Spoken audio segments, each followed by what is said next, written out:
ข่าวต่างประเทศรายงานวันที่29 มีนาคม 2026ประชาชนนับล้านคนในหลายเมืองทั่วสหรัฐอเมริกาออกมาเดินขบวนชุมนุมภายใต้ขบวนการ No Kings บ่เอากษัตริย์เพื่อต่อต้านการบริหารงานของประธานาธิบดีโดนัลด์ทรัมป์โดยเฉพาะประเด็นสงครามในอิหร่านการกวดล้างผู้อพยพและค่าครองชีพที่พุ่งสูงบรรยากาศในนครหลวงวอชิงตันดีซี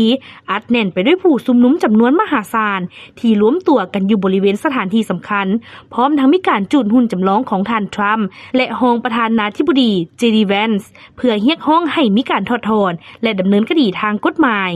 ขณะที่รัฐมินนิโซตาได้กลายเป็นจุดชุมนุมที่สำคัญภายหลังเกิดเหตุเจ้าหน้าที่กวดค้นเข้าเมืองยิงพลเมืองเสียชีวิต2 คนนอกจากนี้ยังมีศิลปินชื่อดังขึ้นเวทีร่วมแสดงออกทั้งสัญลักษณ์ในครั้งนี้ด้วยและบางเขตต้องได้ปิดถนนเพื่อรองรับฝูงชนจำนวนหลายทางด้านทำเนียบขาวได้ออกมาตอบโต้ว่า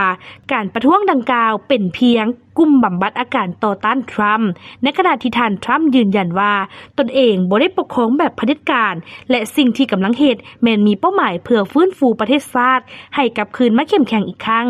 การชุมนุมในครั้งนี้ยังได้ขยายตัวไปสู่เมืองน้อยและต่างประเทศเช่นปารีสลอนดอนและลิสบอนซึ่งสะท้อนให้เห็นถึงกระแสการต่อต้านที่กำลังลุกลามเป็นวงกว้าง